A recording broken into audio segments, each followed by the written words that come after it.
नमस्कार, आप देख रहे हैं हर खबर में हूं आपके साथ अमित शर्मा। वक्त है कालका से समालखा का। हरियाणा के कृषि मंत्री जेपी दलाल ने केंद्र सरकार की अग्निपथ योजना की तारीफ की है। जेपी दलाल ने कहा है कि अग्निपथ योजना एक अच्छा कदम है। अमेरिका, कनाडा और यूरोप में ये पहले से कानून है। जेपी दलाल ने कहा कि मान लें अगर 25,000 की जरूरत है तो 4 गुना ज्यादा को भर्ती करेंगे। इन युवाओं को ट्रेनिंग भी देंगे, शिक्षित भी करेंगे। युवा जब पढ़ लिख कर बाहर आएंगे उनका पुलिस बीएसएफ में समायोजन हो जाएगा। जेपी दलाल ने कहा कि सीएम मनोहर लाल ने भी कहा है कि ऐसे युवाओं को पूरा मान सम्मान मिलेगा। वहीं फौज से निकले हुए कहने के संदेह के सवाल पर कृषि मंत्री ने कहा कि ये निकाले हुए लोग नहीं होंगे। 1 करोड़ बच्चे ग्रेजुएट और पोस्ट ग्रेजुएट होकर निकलते हैं, लेकिन सभी को क्या सरकारी नौकरी मिलती है? नहीं मिलती है। इससे युवाओं का रहन सहन समेत इंसेंटिव उनको मिलेगा। युवा सेना में रहेंगे तो कामयाब भी होंगे। पुलिस और पैरामिलिट्री में भी उनको प्राथमिकता दी जाएगी। वहीं धान की खेती को लेकर कृषि मंत्री ने कहा है कि 15 जून से धान लगाने की इजाजत है और जो किसान धान छोड़कर दूसरी फसल बोएगा या खाली छोड़ेगा उसको 7,000 रुपए इंसेंटिव दिया जाएगा। डायरेक्ट धान लगते हैं उनको 4,000 इंसेंटिव देते हैं। जल की उपलब्धता कम है, उसको कैसे बचाएं, ये हमारा प्रयास है। इसके साथ ही उन्होंने कहा कि माइक्रो इरिगेशन में हमने 70% सब्सिडी दी है। सारे देशों, विकसित देशों में अमेरिका है, कनाडा है, यूरोप है, इस तरह की योजना वहाँ पहले से ही है। आज मान लीजिए कि हमारी सेना को 25,000 बच्चों की ज़रूरत है, तो हम उसकी बजाय 4 गुना बच्चों को सेना में भर्ती देंगे, उनको अच्छा मानदेय भी देंगे, उनको ट्रेनिंग देंगे, उनको शिक्षित भी करेंगे और जितनी ज़रूरत सेना में होगी वो सेना में रखेंगे रेगुलर तौर पर। और जो 4 साल के बाद पढ़ लिख करके ट्रेंड होकर के जो बाहर आएंगे वो एक अच्छे नागरिक बनेंगे और उनको प्रदेशों में, पुलिस में, सीआरपीएफ में, बीएसएफ में, हर जगह एक अलग उनको कहीं न कहीं समायोजन उनका हो जाएगा। नहीं, धान 15 जून से लगाने की सरकार की तरफ से इजाज़त है और पानी की कमी की वजह से हम किसानों से प्रार्थना करते हैं कि 15 जून से पहले धान ना लगाएं। और वैसे हमने मेरा पानी मेरा विरासत के स्कीम बनाई है कि जो किसान धान को छोड़ करके दूसरी फसल लगाएगा उसको 7,000 रुपये प्रति एकड़ इंसेंटिव का हम देंगे। और इस स्कीम का लाख के आसपास एकड़ में पिछले साल भी फ़ायदा लोगों ने उठाया है। और हमारे इस स्कीम में यहाँ तक है कि धान ना बोएं, खाली भी छोड़े तो उसको भी हम 7,000 रुपये प्रति एकड़ के देंगे।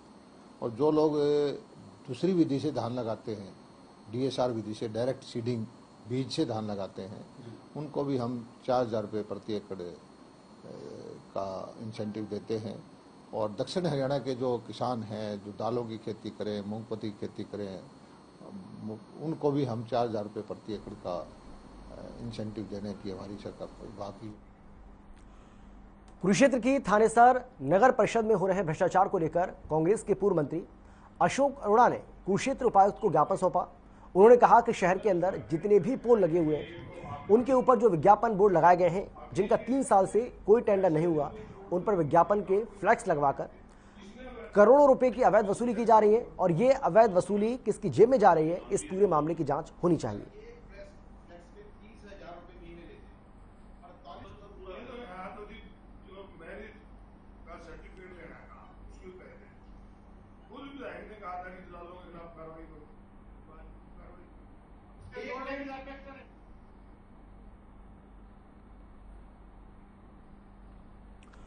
पुंडरी में अज्ञात शव मिलने से हड़कंप मच गया। मामला गांव ट्योठा से हावड़ा जाने वाली सड़क के पास का है, जहां देर रात एक अज्ञात व्यक्ति का शव पड़ा मिला।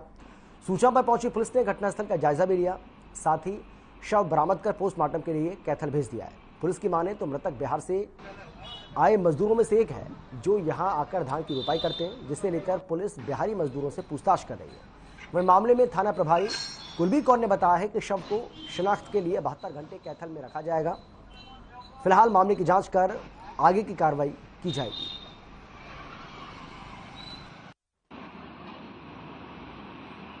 मुझे फ़ोन द्वारा सूचना प्राप्त हुई थी कि हावड़ी और ट्योठा रोड पे एक डेड बॉडी पड़ी हुई है, जो वहाँ मौके पर पुलिस गई और पुलिस ने डेड हाउस में रखवा दिया गया है डेड बॉडी को।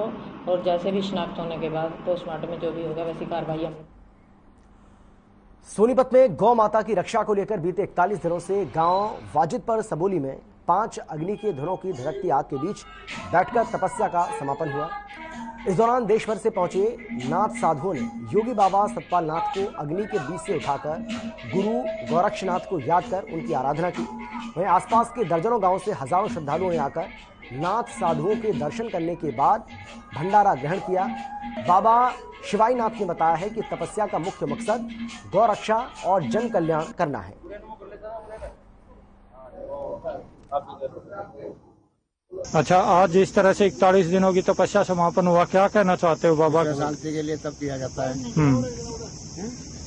उसे शांति हो, इसलिए योगी पुरुष अपनी तपस्या करके धर्म की जय करते हैं। हम साधु संतों का कोटि कोटि नमन करते हैं जो इस खुशी के मौके पर पहुंचे हैं, उनके अभिनंदन करते हैं और उनको कोटि कोटि प्रणाम करते हैं। जो 41 दिन की 42 दिन की तपस्या है, उसके उपलक्ष्य में ये ग्रामवासी और आसपास के दर्जनों गांवों के भक्त लोग इस भंडारे को संपूर्ण कर रहे हैं। सर, तपस्या करने के लिए और लोगों का जो संतों का जो उपलक्ष्य वो करते हैं, इसलिए करते हैं देश की शांति के लिए, अपने ग्रामवासियों की शांति के लिए, गौ माता की शांति के लिए ये तब किया जाता है। बहुत बढ़िया बाबा जी और गौ माता की जो है रक्षा के लिए तपस्या है, बहुत बढ़िया यही था। देश के कई राज्यों में मौसम का मिजाज बदला और तेज हवा के साथ बारिश हुई, जिसके चलते लोगों को भीषण गर्मी से राहत मिली। वहीं अंबाला में भी बारिश होने से मौसम खुशनुमा दिखा।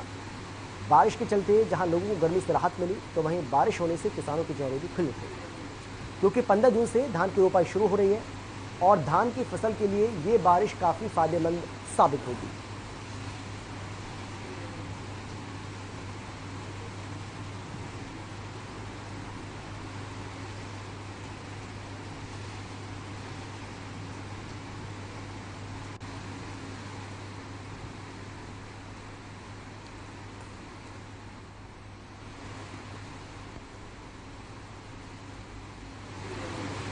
अंबाला की तस्वीर आपको हम दिखा रहे हैं, जहां पर मौसम बेहद खुशनुमा हो गया। यहां बारिश हुई और इसके बाद गर्मी से लोगों को राहत मिली। तेज हवा के साथ जोरदार बारिश अंबाला में देखने को मिली।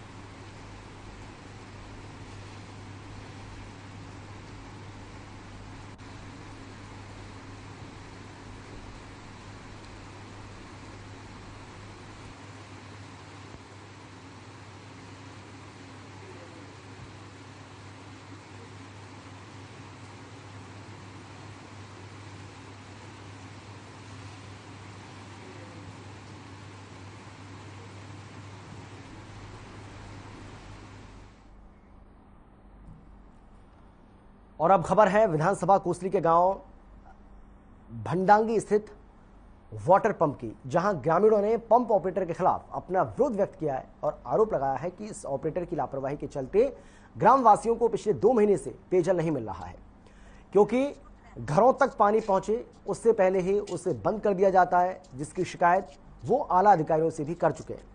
ग्रामीणों ने पेयजल समस्या को लेकर प्रशासन को चेतावनी भरे लहजे में कहा है कि यदि जल्द ही इस ऑपरेटर को नहीं बदला गया तो रोड जाम करने को विवश होंगे।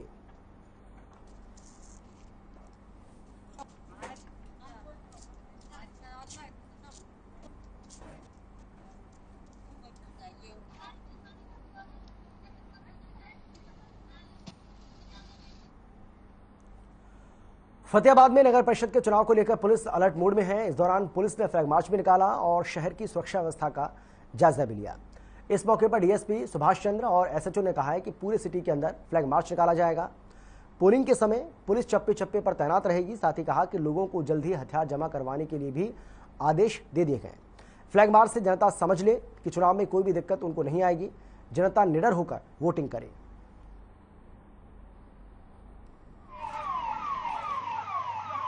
निकाला जाएगा। आज तो पूरे शहर फतेहाबाद के अंदर निकालेंगे और जो है ना आगे रतिया के अंदर भी, टुहाना के अंदर भी, हर जगह निकाय चुनाव को लेकर ये तैयारियां की गई है जी। निकाय चुनाव को लेकर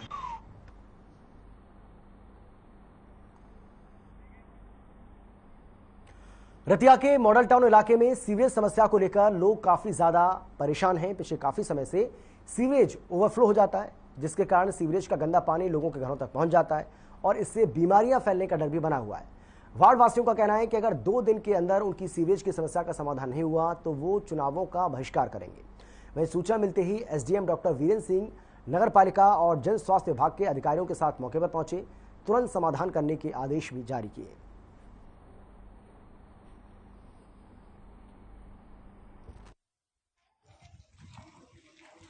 ये हमारा वार्ड नंबर 10 है मॉडल टाउन का, जो सबसे चौड़ी सड़क है। इसमें सीवरेज ब्लॉक हो रहा है बुरी तरह से।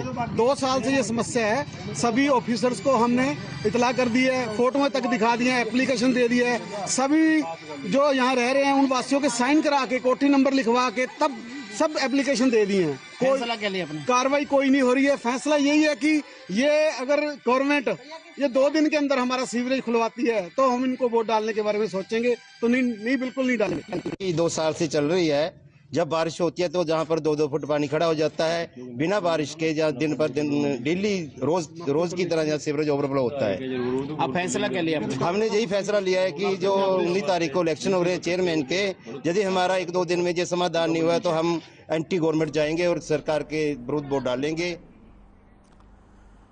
कालांवाली में बीकेयू के बैनर तले किसानों ने इकट्ठा होकर उपमंडल अधिकारी उदय सिंह को ज्ञापन सौंपा। दरअसल खराब हुई फसलों का मुआवजा न मिलने को लेकर किसानों में रोष बना हुआ है। किसान नेताओं ने कहा है कि जो फसलें खेतों में खराब हुई थी उनका सर्वे हो गया था, लेकिन बीमा की मुआवजा राशि अभी तक नहीं मिली, क्योंकि ओबीसी बैंक को सरकार ने पंजाब नेशनल बैंक में मर्ज कर दिया था, जिसके चलते उनकी मुआवजा राशि नहीं मिल रही है। यहाँ तक कि बैंक और बीमा कंपनी के संबंधित कर्मचारी उनका फोन तक पिक नहीं कर रहे हैं। वहीं किसान नेताओं ने ज्ञापन देकर मुआवजा राशि दिलवाने की मांग की है। साथ ही चेतावनी भी दी है कि अगर 24 तारीख से पहले राशि ना मिली तो वो सिरसा में उपायुक्त कार्यालय पर धरना देंगे।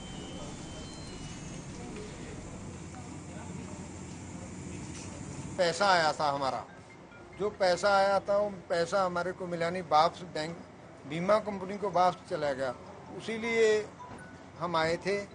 वो मैनेजर अपने एसडीएम साहब ने आश्वासन दिया है कि आपको पैसा वापस मंगवा के दे देंगे। उससे पहले ਅਸੀਂ मैनेजर साहब से मिले ਸੀਗੇ, ओबीसी आए थे। उन्होंने मैनेजर साहब ने भी सानू यही कहा कि पैसा ਤੁਹਾਡਾ ਆਇਆ ਸੀਗਾ, ਉਹਦੇ 'ਚ ਅਸੀਂ ਪਹਿਲਾਂ आधार कार्ड ਉਹਨਾਂ ਦੇ साइबर सिटी गुरुग्राम में विश्व हिंदू परिषद और बजरंग दल ने नुपुर शर्मा के बयानों के समर्थन में प्रतीकात्मक मार्च निकालकर उपायुक्त को राष्ट्रपति के नाम ज्ञापन सौंपा और मौजूदा हालात को लेकर विरोध भी जताया। इस दौरान संयुक्त हिंदू संघर्ष समिति के प्रधान महावीर भारद्वाज ने कहा कि जुमे की नमाज के बाद हुई पत्थरबाजी का मुंह पे जवाब देंगे। साथ ही कहा कि ओवैसी अपना डीएनए चेक करवाएं, उनके खून में किसी हिंदू का रक्त मिलेगा। जानकारी के मुताबिक हिंदू संगठनों ने नुपुर शर्मा के बयान को जायज करार दिया है। नुपुर शर्मा के बयान के बाद उठी चिंगारी को देखते हुए अब हिंदू संगठन भी एकजुट हो गया है।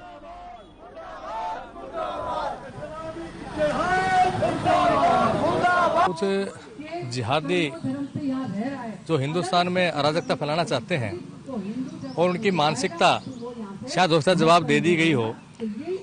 जो उन्होंने 10 दिनों से एक देश में तांडव मचा रखा है, जगह जगह पथरावबाजी है। नुपुर बहन शर्मा जो हमारी है उसके बारे में अनगर्ल बातें करते हैं, सामूहिक बलात्कार की बात करते हैं, उनके गर्दन कलम करने की बात करते हैं, उनके परिवार को खत्म करने की बात करते हैं। आज हम उन जिहादियों के विरोध के अंदर उनके ऊपर लगाम कसने के लिए महामहिम राष्ट्रपति जी के नाम पे ज्ञापन उपायुक्त महोदय के नाम से आज सारे हिंदुस्तान में विश्व हिंदू परिषद बजरंग दल की तरफ से दिया। नानौद की छात्रा श्रुति लाठर ने प्रदेश का नाम रोशन किया है। हरियाणा विद्यालय शिक्षा बोर्ड की 12वीं की परीक्षा में 500 में से 495 अंक लाकर तीसरा स्थान हासिल कर इतिहास रच दिया, जिसके चलते पूरे क्षेत्र में खुशी का माहौल बना हुआ है। इस मौके पर छात्राओं ने मिठाई खिलाकर एक दूसरे को बधाई दी। जानकारी के मुताबिक श्रुति के पिता किसान हैं और माता मुकेश एक गृहिणी हैं। वहीं श्रुति ने 495 अंक हासिल करके ये साबित कर दिया है कि ग्रामीण अंचल के छात्रों में भी प्रतिभा की कोई कमी नहीं है। इस दौरान स्कूल के संचालक धर्मपाल यादव ने बताया कि स्कूल के अध्यापकों की मेहनत रंग ला रही है। स्कूल का पूरा मैनेजमेंट बधाई का पात्र है।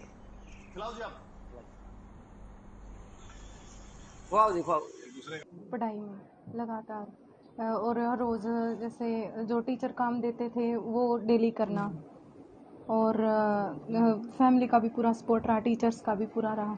इसका टीचर्स को और पेरेंट्स को सर सर जो टीचर्स ने इतना अच्छा पढ़ाया है और तैयारी करवाई, time to time pre board exam भी लेते थे, टेस्ट लेते थे, और फैमिली का भी पूरा सपोर्ट रहा सर। कभी एनवायरनमेंट अच्छा दिया। सभी बच्चे अच्छी तरह से पोजीशन लेवा, खूब पढ़ाई में मन लगाना जी। हमारी बेटी जिस तरह गांव का माहौल था, फिर भी उसके बावजूद भी पढ़ाई में खूब मन लगा कर पढ़ा कर।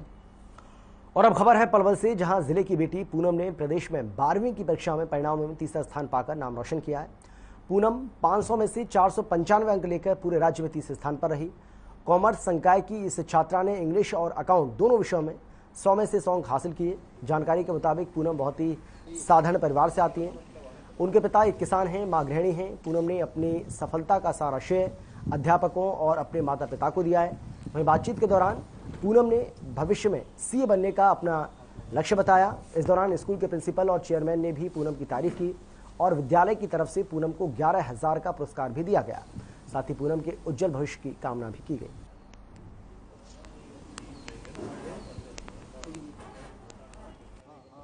सर मैं BVN सीनियर सेकेंडरी स्कूल में पढ़ती हूँ। It is a very proud moment for me. Today I prove my self because 10th में शायद कुछ रीजंस थे, उनकी वजह से मेरे उतने अच्छे मार्क्स नहीं आ पाए थे। So today I prove my self कि उस टाइम पे मेरा फॉल्ट नहीं था।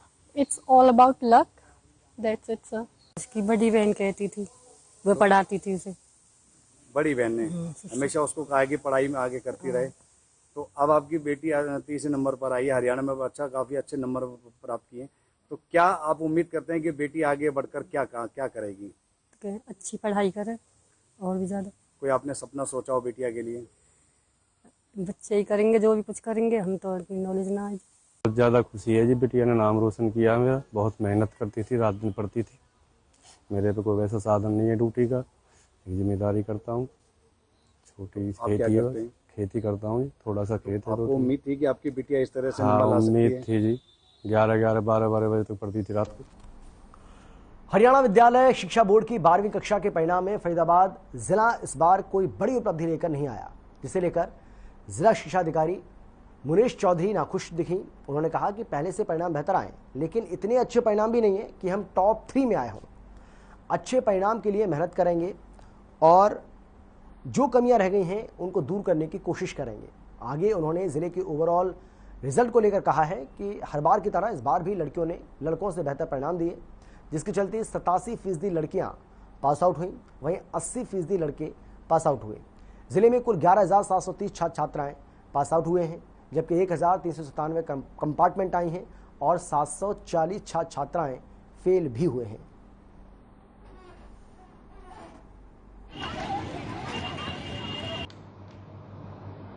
मैम कल 12वीं कक्षा का रिजल्ट आया, किस प्रकार देखने को मिला? रिजल्ट वैसे तो अच्छा है, इम्प्रूवमेंट है पहले से। हाँ जी, पर इतना भी अच्छा नहीं है कि हम उसमें टॉप 3 में हों। नीचे से 3 में हमारा रिजल्ट 84.59% रहा है।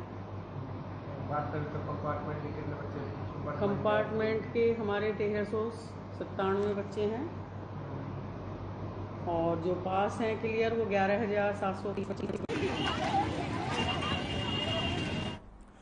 बल्लभगढ़ में निगम की लापरवाही सामने आई है। आपको बता दें कि मानसून सर पर है और शहर के प्रमुख नाले गंदगी से अटे पड़े। लोगों का कहना है कि नाले की सफाई बीते 2 साल से नहीं हुई है।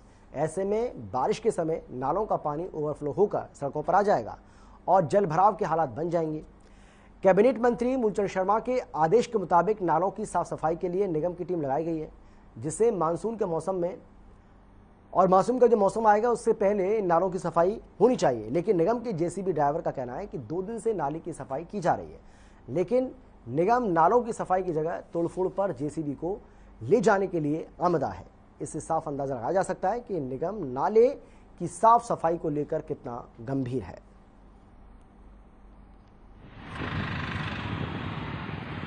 देखो जी, जो मोहना रोड का नाला है ये पिछले पुराना बहुत 50 सालों की डिमांड थी लोगों की कि भाई ये नाला पक्का होना चाहिए, और नाले का काम मंत्री जी का आशीर्वाद से शुरू हुआ है और लगभग 70% काम पूरा हो गया है। पीछे जो गुप्ता होटल की पुलिया है, यहाँ तक मैं अभी देख के आया हूँ कि नाला पूरा वहाँ तक कंप्लीट हो चुका है। ये कुछ एरिया है जो नाला अधूरा है। और नाले की सफाई की बात है कि परसों से जेसीबी चल रही है, परसों भी मैं यहीं पे था, कल भी हम लोग यहीं पे थे और लगभग नाले की वहां से अपना आकाश सिनेमा हॉल से होती हुई और सफाई यहाँ तक पहुंच गई है। जैसा कि बारिश को मौसम को देख के मद्देनजर रखते हुए मंत्री जी का आदेश हुआ है कि भाई नाले की सफाई तुरंत की जाए ताकि जल भराव की समस्या ना हो और कॉलोनियों में पानी उल्टा बहक ना हो। ये कम से कम 2-3 साल से तो मैंने देखा है, अभी तक नहीं सफाई हुई है। क्या कारण है? अब ये तो कम्प्लेक्स वाले ही बताएंगे। क्या आपने शिकायत की है कभी किसी को? शिकायत खूब करते हैं, कोई सुनवाई नहीं होती। परेशानी कितनी हो रही है इससे? बहुत ज़्यादा। अब ये तमाम यहाँ सड़क नहीं बनती है, यहाँ मलबा निकाल कर फेंक जाते हैं और वो उठाते ही नहीं है, फिर वो दोबारा नाले में चला जाता। देश में एक दिन में 12,213 कोरोना के नए केस सामने आए हैं और कोरोना के चलते 11 लोगों की मौत हो गई है, जबकि 7,624 लोग कोरोना से ठीक भी हुए, जिसके बाद देश में कोरोना का रिकवरी रेट 98% हो गया। बात करें कोरोना के एक्टिव केसों की तो देश में फिलहाल कोरोना के 58,215 एक्टिव केस हैं और अब तक देश में कोरोना से 5,24,803 लोगों की जान भी गई है।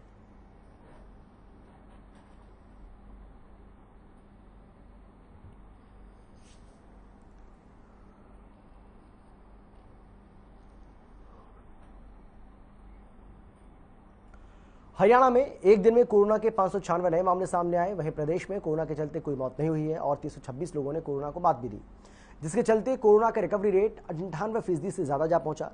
पिछले 24 घंटे में अकेले गुरुग्राम में 406 नए पॉजिटिव मामले सामने आए, जबकि फरीदाबाद में 935 नए संक्रमित पाए गए। इसके अलावा हिसार में 6, पंचकुला में 32 नए केस आए, रोहतक में 9 तो झज्जर में 3 केस मिले। वहीं अगर बात करें प्रदेश में एक्टिव केसों की तो फिलहाल प्रदेश में कोरोना के 2,091 केस एक्टिव हैं, जबकि 10,621 लोगों ने अब तक अपनी जान गंवाई है।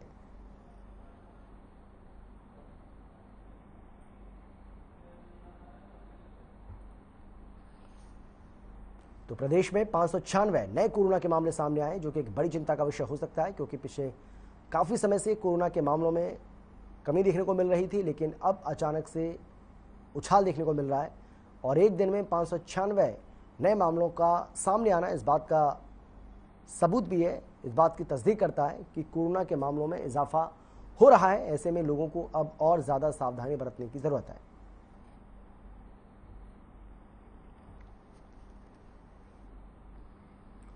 खबर है तोशाम से, जहां पड़ रही भीषण गर्मी के बाद आसमान में काले बादल छाए और बारिश शुरू हो गई। बारिश की वजह से मौसम खुशनुमा हो गया। बारिश से जहां लोगों को गर्मी से राहत मिली, तो वहीं फसलों को भी काफी फायदा मिलेगा। लोगों का कहना है पिछले कई दिनों से भीषण गर्मी का प्रकोप बना हुआ था। उमस और गर्मी की वजह से आम लोगों का जीना दूभर हो रहा था, साथ ही लोगों को पानी की कमी से भी जूझना पड़ रहा था। अब बारिश की वजह से आने वाली फसलों में फायदा होगा।